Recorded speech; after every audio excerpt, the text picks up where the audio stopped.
Thanks for carving out time to join us. My name's Julie Cater, and I lead marketing here at Cyberleaf. And we have a great conversation lined up for today about AI in your business, where it's driving productivity, where it may also be introducing risk that you're not even thinking about. AI is one of those topics where everybody's got an opinion. And when we were planning this content, what we didn't want to do was fall into kind of one of those clickbait buckets where we're either AI is taking over everything and you got to get on board, or this really scary kind of angle that we've also seen play out. And so what we really wanted to do was bring you an honest conversation about AI and take some of the drama out of it and just leave you with some good takeaways on, again, where we're seeing AI deliver real value and where we also want to be thinking about risk in our organizations and how to approach that.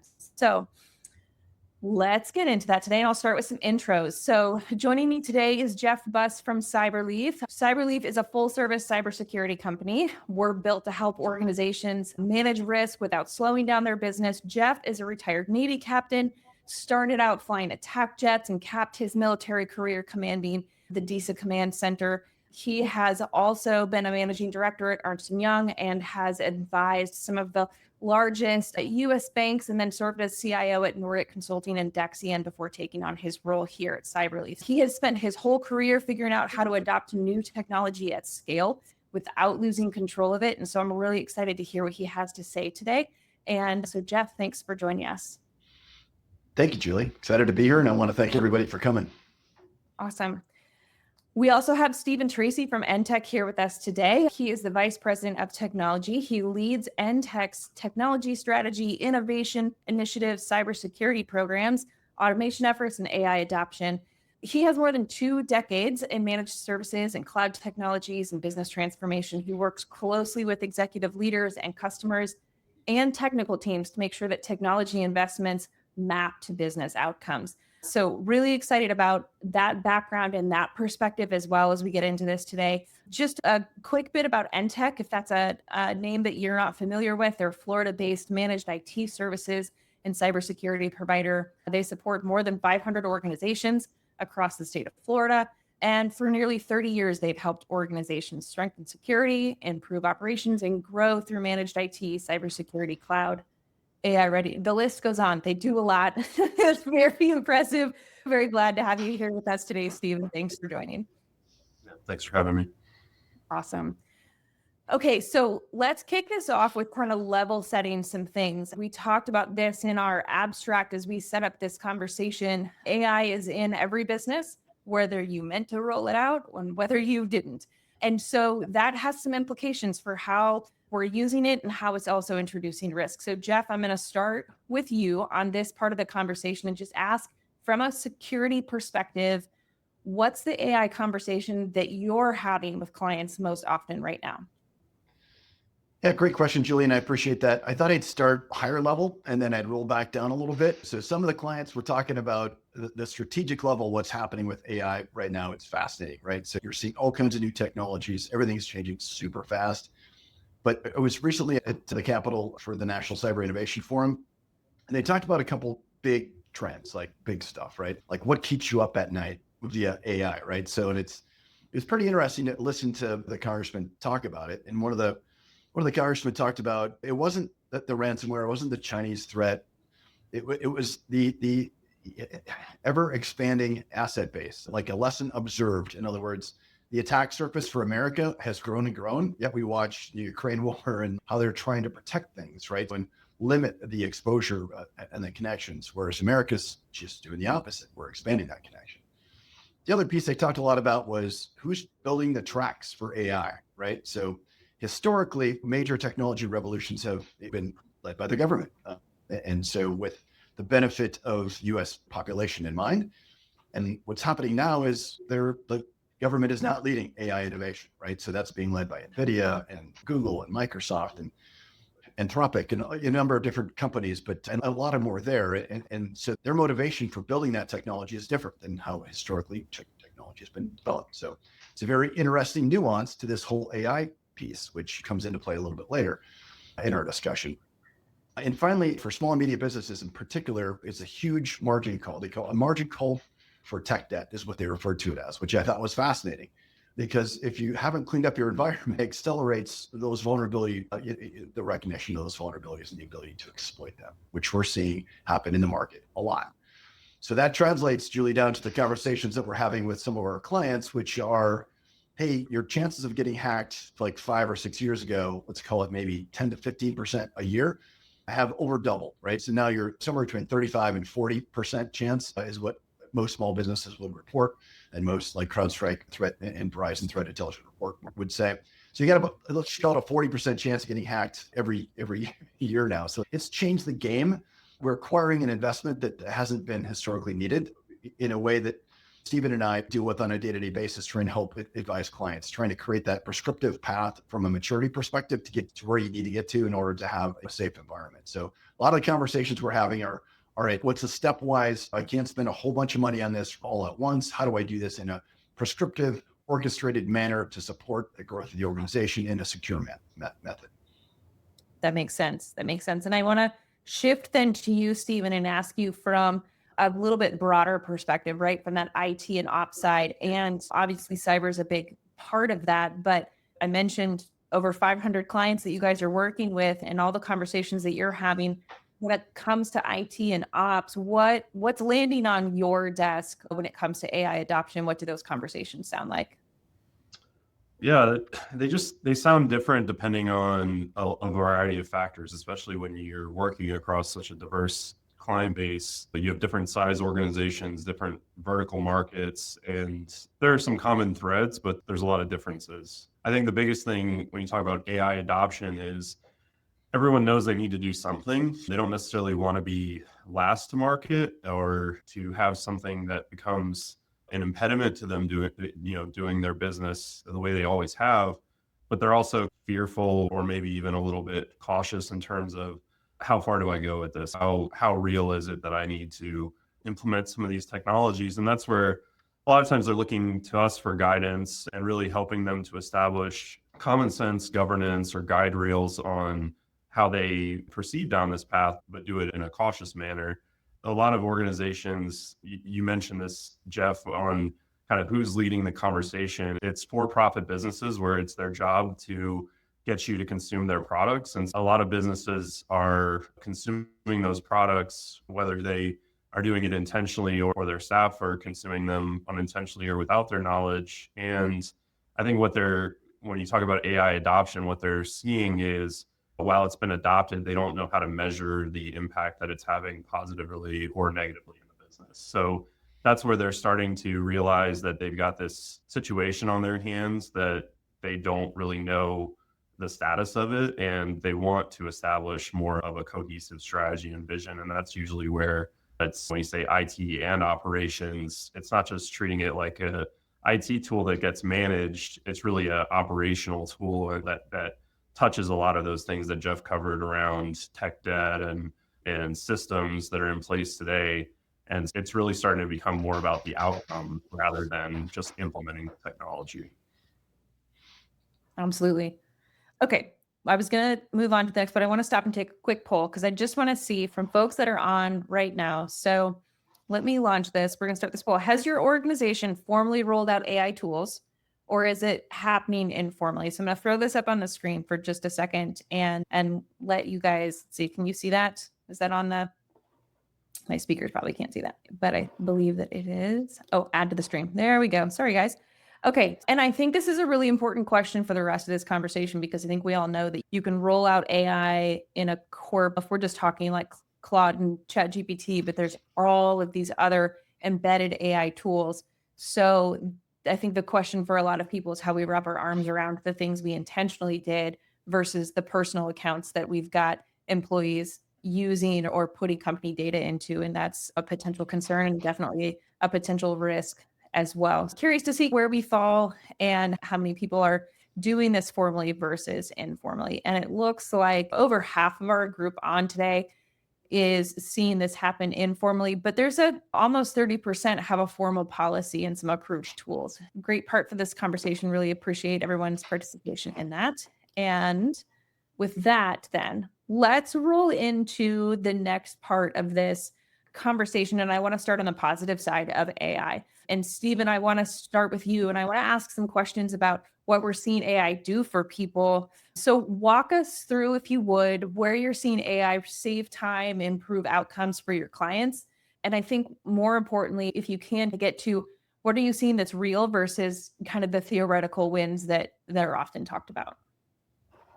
Yeah, it's the theoretical wins are more prevalent than the real ones because I do think there is a level, and you can see it in the poll there, of organizations that know things are happening, but they're not managing it, or they're just looking the other way. They know people are writing emails, they know people are using it as a muse, or maybe in sales and marketing or things like that, but they don't want to know some of what's going on because then they'd have to address it. For people that are intentionally going down that path and really thoughtfully implementing AI tools, usually it's established processes. Like, for example, if it's in a finance department, which most organizations of any size have some level of finance capabilities, it's things like established processes like a month-end close or a reconciliation of financials, things that might have taken a human a significant amount of time before they're able to cut it down with a repeatable process. And I think that's the key part to focus on is if you don't have a defined process today, then AI is just going to give you what you put into it. Versus if you have already a process, you have documents or artifacts or things that it can really grab hold of, then you're just like anything, just like if we hire a new human, you're able to deliver a much better and much quicker outcome with AI versus you see a lot of these things where people are vibe coding and chatting with AI and it's retrieving data from public sources or things that don't belong to you necessarily. Then you're going to get these kind of fragmented, non-detailed processes or maybe data that doesn't come back in the way that you expect it to. Not to keep going back to it, but it really boils down to tech debt. If you don't have processes and clean data and categorized data and really narrow focus in certain areas, then it's not going to be real. It's going to be theoretical for the most part. I like that perspective. And just almost there's tech debt, but I almost feel like I heard you describe process debt, right? We Yeah. can roll out these new tools, but if we don't have policies and procedures in place to execute them in a scalable way, to your point, a lot of those wins will be those theoretical, why didn't we see this happen for us? Yeah. So I'm curious, is there a tool or a workflow that comes to mind that you've seen rolled out or your organization has helped rolled out that's really stuck versus one that's fizzled? Any good examples that come to mind? Yeah, usually it's something again that's highly specialized.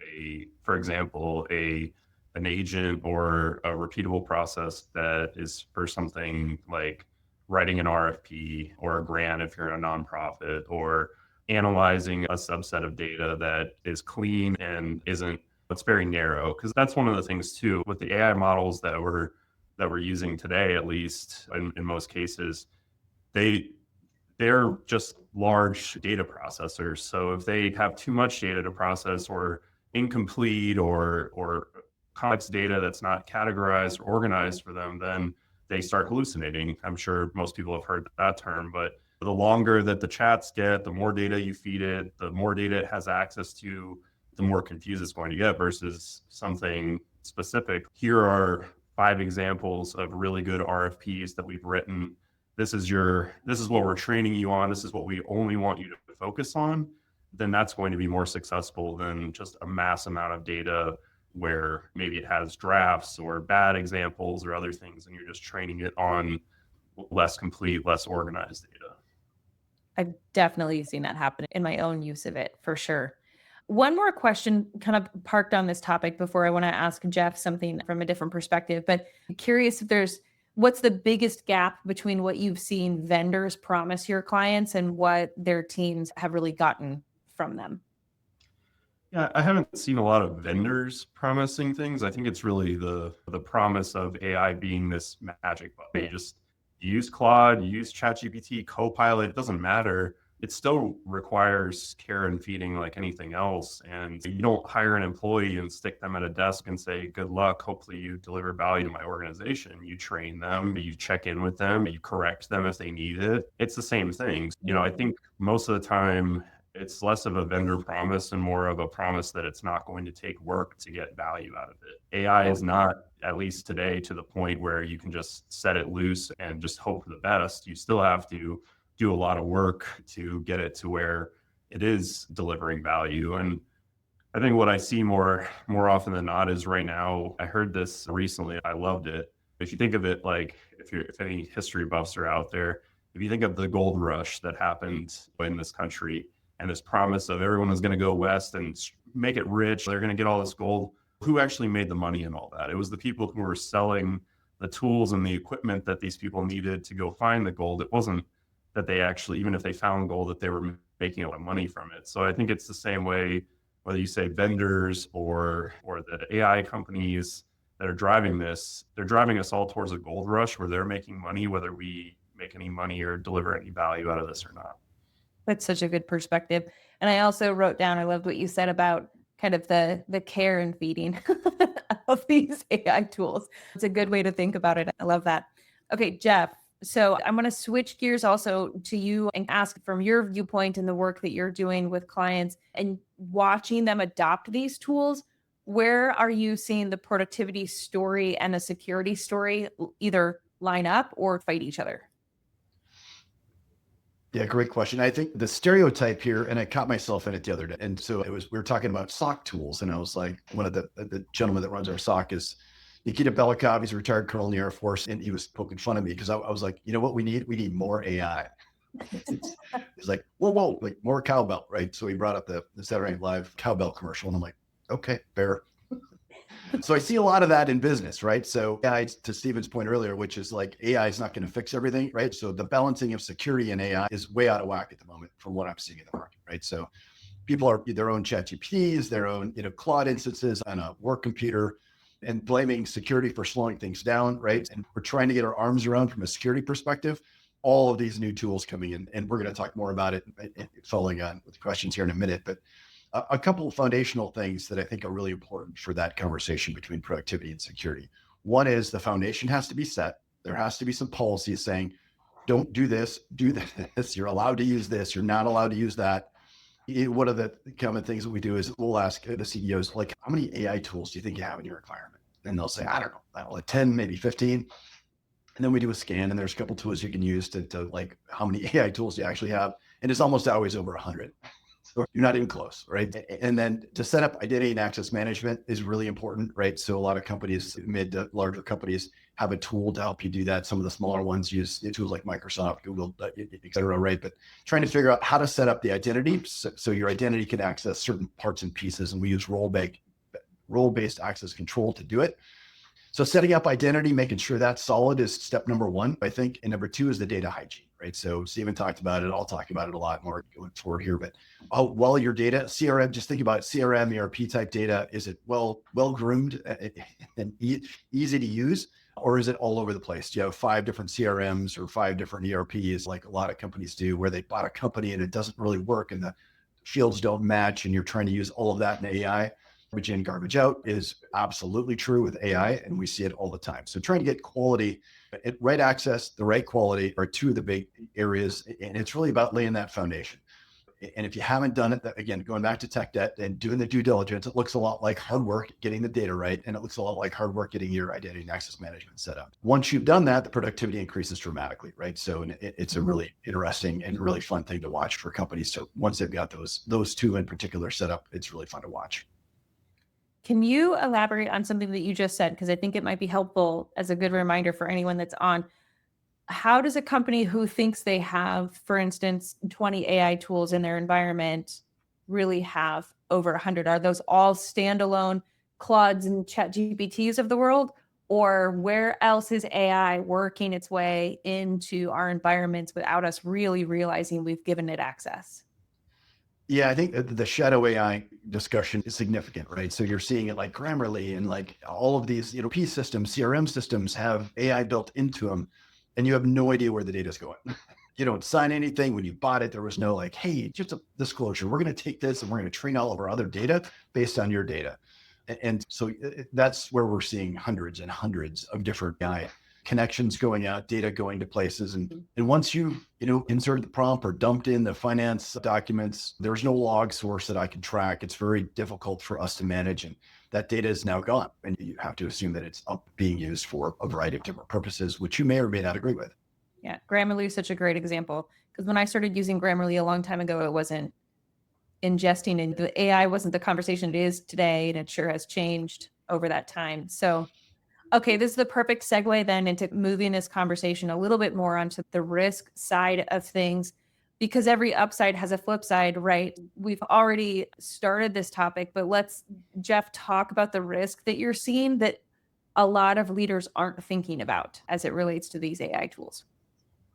Yeah, I think it's twofold. One is the one we just talked about. I think the shadow AI and not having a policy, not having any means to control it is a big risk. And it's something that it's evolving. And you would ask me a year ago, I would have said, no, we'll be fine, right? But in the past year, it's become a problem, like a big problem.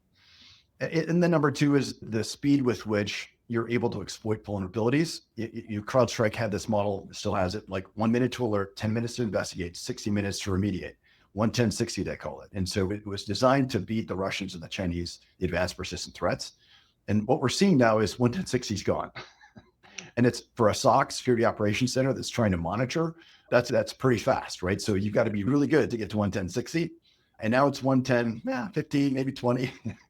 So that speed by which, because they can have the script already ready to go. So once they exploit your system, they run the script and exfil in minutes. And it's really hard to stop and catch in that sort of speed. So that loop is getting smaller and smaller. So your time with these vulnerabilities is getting very small. So to catch it and to stop it. Sure. Okay. And then I think the other thing, because we talked about all that shadow AI, but I think that the other question related to that, and maybe this is more of a leadership question versus just, I think we all know that when somebody puts company data into one of those tools or client data into one of those tools, that's a big no-no. That's a bad thing unless it's got the guardrails and it's protected. So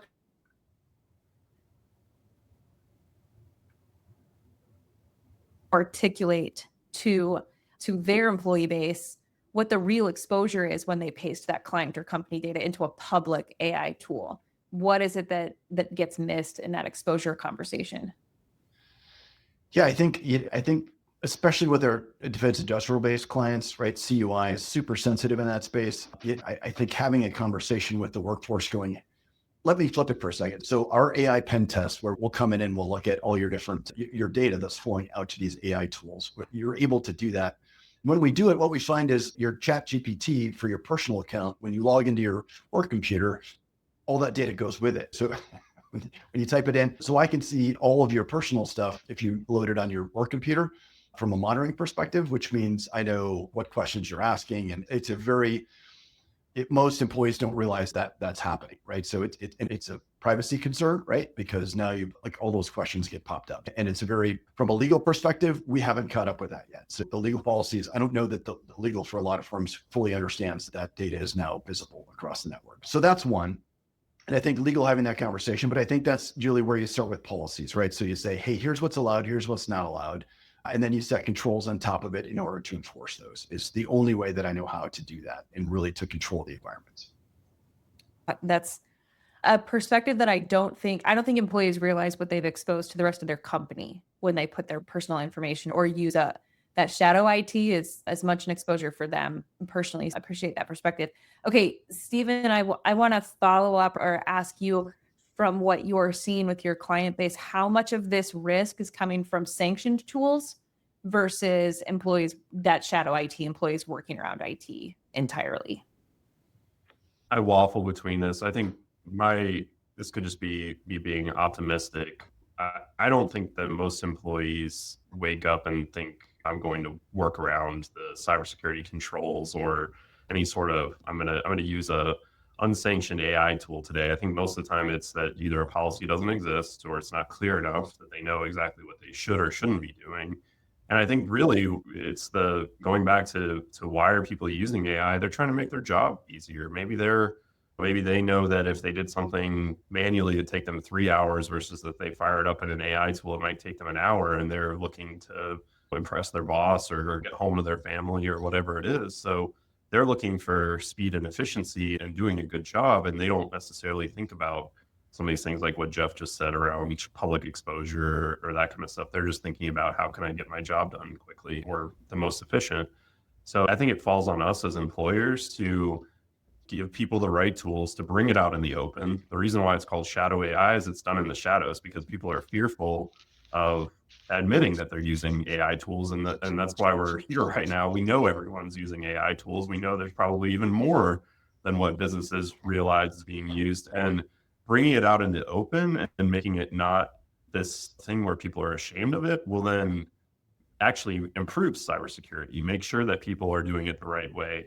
So I think there's a lot of elements of just when people hear policy or governance, they think that's Big Brother telling people exactly what to do. It's more like just giving them acceptable use, saying these are the ways that you should use these things. These are ways that we don't want you to use them, or that, and here's the risks, or here's the associated reasons why that shouldn't happen. And I wanted to say a couple of other things, specifically like when we're talking about things like connections versus tools, that's the other thing is a lot of times people don't realize they're using AI. So if you're not controlling some of those things, like whether it's Grammarly or anything else, nobody reads those super long policies that say what people are going to do with your data. But it's on us as cybersecurity and IT providers, along with our customers, to make sure that we spell out, here's how we can control some of that stuff to prevent somebody from unknowingly entering this data where they're trying to do a great job. That this vendor just came out with this new thing that promises to cut down how long it takes to analyze this data or to make it easier to write things, deliver marketing, whatever it is. So I think that's where we don't do a great job sometimes on explaining that it's not just about people firing up ChatGPT or Claude in a personal account. It's also doing these things that where vendors or other systems are unknowingly, or employees are unknowingly using AI to do these activities. I appreciate that perspective so much. And I think there's also something to be said then for helping them use AI in a way that's beneficial and safe and making it safe for them to admit that these are the tools that they're using. But there's also a big productivity gain, right? When you can help your employees understand not only should you be using this, and this is great that you're using it, but here's some ways that you could even level up, right? And so if it's safe to disclose that you're working with a certain tool, we can help you use that in the best way. So I want to throw up another poll real quick. This will take 30 seconds, but I think that it's timely to ask just what's your biggest barrier to putting some of these guardrails in place? So if you would, just throw your answer in there and let us know how you're thinking about some of these AI governance and guardrails, and we'll talk about some steps that we can take here in just a second, but I'll let that sit there for just a moment.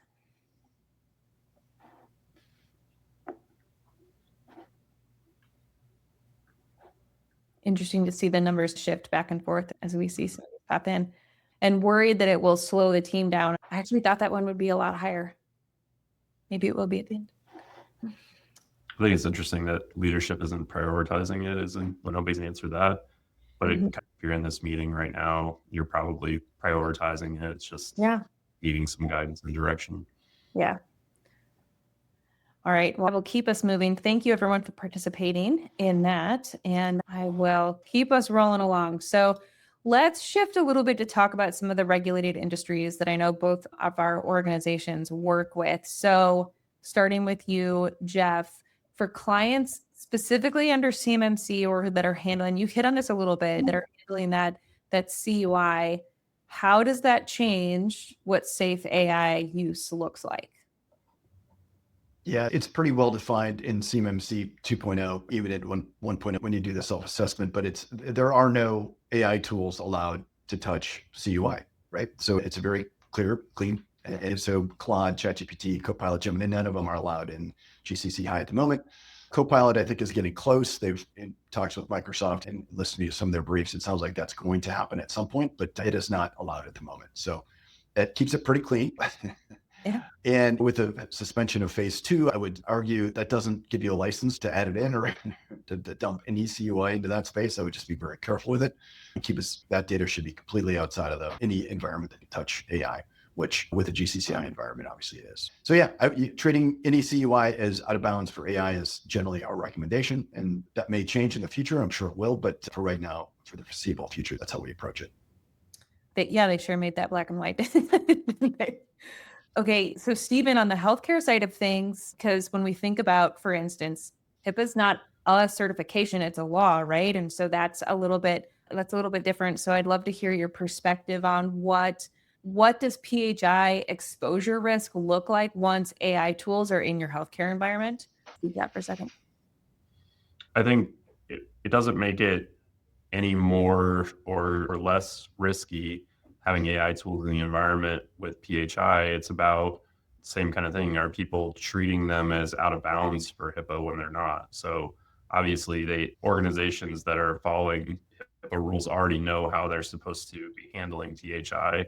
But if they don't have somebody making sure that, whether it's a vendor or a provider or whoever is responsible for HIPAA in the organization, making sure that anything that they add is being handled the same way, then that's where you can get into trouble. Just like we were just talking about, somebody might be entering PHI into a system that they don't even realize that the AI is consuming that, like we were just talking about with having a personal ChatGPT open on a work device. So I think that's where it becomes even more important to know what's in your environment and limit it only to something like an approved healthcare vendor, because they are releasing a lot of really cool and really helpful AI tools to speed up how patient care and deliver great outcomes, which that's the thing that everyone wants out of AI, is for it to be something that delivers a better experience for customers or for users of it. And obviously healthcare is an area where everyone wants to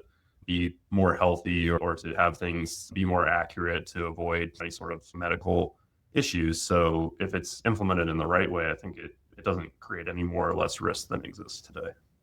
Yeah, that's good perspective, because I think one of the biggest things to hit healthcare across multiple types of specialties is the AI scribing that is now really driving a better patient experience, better patient outcomes, and a better clinician experience, where you've got clinicians with these crazy stories about how they no longer have to chart at home and all these wonderful things. But those tools have been built with HIPAA in mind and PHI in mind, and that's a very different use case than others that haven't. So in construction and professional services, then they don't carry that same regulatory kind of teeth, if you will. So does that mean there's less risk, or there's just less visibility into it? Yeah, unfortunately, regulation can be obviously a good and a bad thing. And these non-regulated industries have just as much or more risk for all the reasons that Jeff was talking about earlier, with things like, the speed of attacks or exposing information that can damage the business in some way. It's just not something that they necessarily have to notify or could get sued over potentially. So I think there's a ton of risk to those businesses, whether they realize it or not. It's just maybe not a risk in the same way as a regulated industry from a notification and a liability standpoint. Absolutely. Okay, we're to the part of the conversation that is honestly my favorite part of these kinds of conversations, because this is where we get really tangible for the folks that are on today and start talking about, okay, great. What do we do starting Monday morning that's different, or what's our takeaway from this conversation? So, Jeff, I want to start with you. If a business leader wanted to put one governance guardrail in place this month, what would you tell them to do first?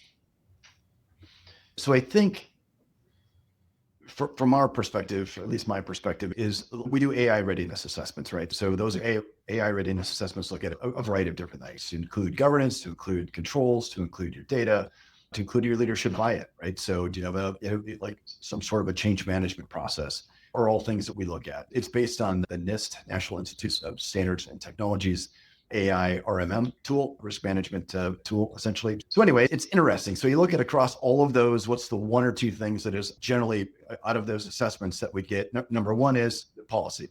So most folks don't have a policy, which will stipulate, hey, don't use your personal stuff at work, right? So that would be the policy, and then enforcing the policy is generally the first two. And if I only had one, it would be write the policy, right? Two, you write the policy and then put the controls in place. And then number three is get your data, right? So, which is sometimes really challenging for small and medium businesses because you got data all over the place. But once you got those three are almost always findings that we have for this AI readiness assessment to help folks mature. Awesome. Okay, so Stephen, how do you put that guardrail in place without killing the productivity gains that everyone's really excited about? Yeah, I think I got excited too and skipped ahead to this in one of my answers previously. That's okay. Bring it out into the open. I mean, we have a lot of organizations asking us for training on AI, and I think it's because they want to enable their people on the right things to do. But I think it's not necessarily training. It's helping to identify some of those productivity gains that everyone's excited about and make sure that people know that it's okay. It's okay to do this. We just have to do it in a right way. And sometimes, and I think this is where we're driven by other people's interests on returning investments, most notably the AI companies. That doesn't mean it has to be done fast. It can be done in a slow, smooth manner because you're going to see more tangible results and quicker results if you do it that way than waking up tomorrow and saying, I want to get everyone in the organization a Claude license and lock down the Claude instance and everything will be safe. Let's put some governance guardrails in place. Let's make sure that we have a vision for where we're going as an organization and a strategy. And then let's make sure that everyone in the organization shares that vision and that strategy and knows that we're going to listen to them and build trainings and enablement that's going to help them to use the tools in the right way to get those results that everyone wants. Absolutely. So for both of you, I'm curious how we involve IT and security in these conversations at the right point, whether that's they need to be at the start of every conversation or when do we know when to bring them in, but how do we get that part right? Selfishly, I'd just say as soon as possible. It's always on our side when we get brought into something that we could have helped with after it's already far down the track. So even if it's hey, here are the things that we're thinking about, what's your advice or guidance? That's where we excel. We're not going to necessarily tell people this is exactly the playbook, this is how you have to do it, because it is such a evolving new industry and it can be so different depending on a lot of different factors. But what we are going to be able to do is a lot of the conversation we had here today around here's some things that we're seeing working, here's some things to watch out for. Let us know where your head's at, what you are being told by your employees, by your industry, and let us partner with you and guide you along that journey.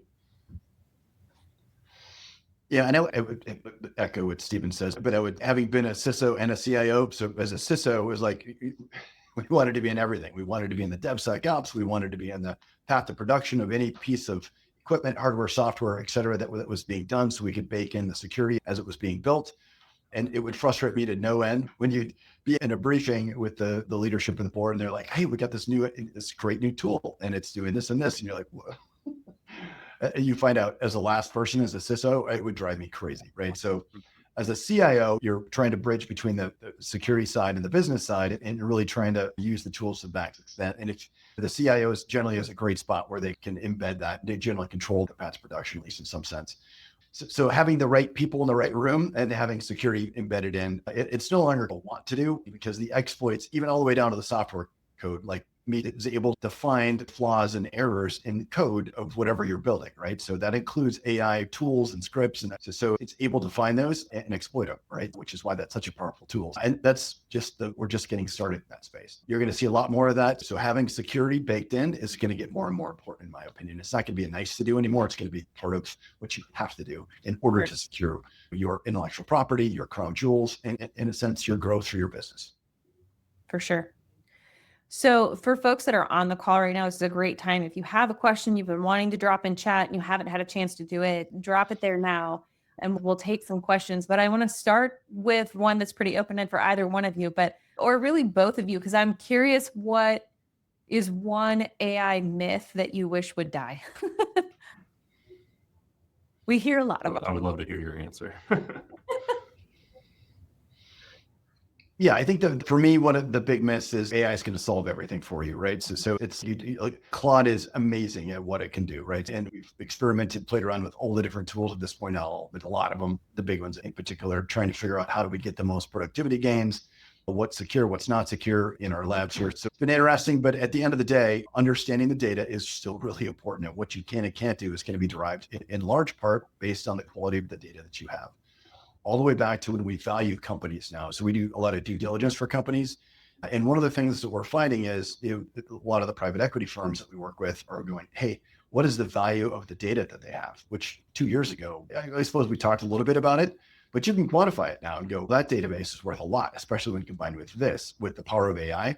So on one part, it can solve everything. The other part is the additive components of some of the parts and pieces of AI and what it can bring to the table have far exceeded my expectations. Awesome. I think for me, it may not be a myth, it may just be an observation, but I feel like people are choosing an AI tool, and I feel like maybe don't understand that these models that are running in Claude or ChatGPT or Gemini or any of these other things are available in more secure tools. So you don't have to choose the tool that you use in your personal life, in your business life. We just talked about how that can even be dangerous if you're using a public and a approved work version of the same tool. But there are a lot of tools out there now that are more secure, that have exactly the same models, and in some ways are better because they provide all of those models in a single interface instead of needing to bounce between different companies as one gets better than the other. They're in this giant arms race right now where they're all copying and trying to one up each other on things. And I see a lot of following the trends instead of taking a step back and saying, how can we get the kind of best of breed model in a more secure interface? Definitely. If we can then also shift back to the client work that both of our organizations do, because I'm curious from both of you, when a client comes to you and says I want to do something with AI, whatever that is, fill in the blank, what's one of the first questions that you start to ask somebody who's considering doing something with AI or trying to bring it in and roll it out more formally in their organization? Yeah, it's really just establishing what they want out of it. I think most customers, at least that I've worked with, they actually don't want AI. They want to solve their problems. And that's another one that I almost was going to say with a myth. I think a lot of times people confuse AI and automation, where some of the automations that they want have existed for a long time. And maybe even in tools like Microsoft 365, they already pay for. So they don't need to use AI. What they need to do is establish their vision or identify what their problems are, and then lean on or partner with somebody who can then take that, just like you would with, if you say, I want to build a house, you don't just start putting blocks and dirt and all of a sudden like building a house. You design layouts, pick out the colors, you do all these things, and then you build the house. So I think it's the same way with AI or any of these things. Identify what the problems are, what people's vision or strategy is for how they think those problems should be solved, do some workshops or have some conversations that develop that strategy, and then go start implementing some of those AI or automation tools. That's the way that you'll see value out of it, rather than just running off and buying a tool and start asking it questions one night. Let's see. Yeah, our advisors, we have a PhD in AI on our team, and I think I don't want to speak for her, but I think she would say understanding the outcomes, to your point, Stephen, is a really big key. There's a lot of capabilities that are built in and can be built in, but it takes, like, what is the outcome you're trying to achieve from it is the key, right? And I think talking to like one of the folks that we spend a fair amount of time with ran at Intel for a while, or at least helped build the use cases at the outputs there, and watching all of the failures of like being able to put a bunch of money behind it to try and build those use cases was very fascinating to hear, and the successes, right? What came out of it. But it was the well-defined, had some sort of a change management process around it to understand it, to integrate it back into the business, and then formalize it. Getting leadership buy-in is also very important, right? And then I think for small and medium businesses, probably what's most important is understanding what tool works the best, right? So in what space. And I'm happy to talk a little bit more about that, Julian, what we've found from our experience and from experience across 1,000-ish clients, right? It's been interesting to watch because there are certain things that work well in certain areas. So in particular, I think the most important thing from a getting started perspective is pick the tool, right? but pick the enterprise tool, because what happens if you try and do it like with an individual account, so that information gets spread out. So the enterprise accounts generally are put in a bucket and they're protected data, which is a bit different approach than when you have like your personal ChatGPT, which is not bucketed or put in a secure environment. So knowing that going in, that if you're going to do it with an enterprise account, either with Claude, ChatGPT, or Microsoft Copilot's a little bit different because it's wrapped in a Microsoft environment from a security perspective, which is really good. Some of the other ones aren't, but the enterprise accounts generally are. So interesting. Love that.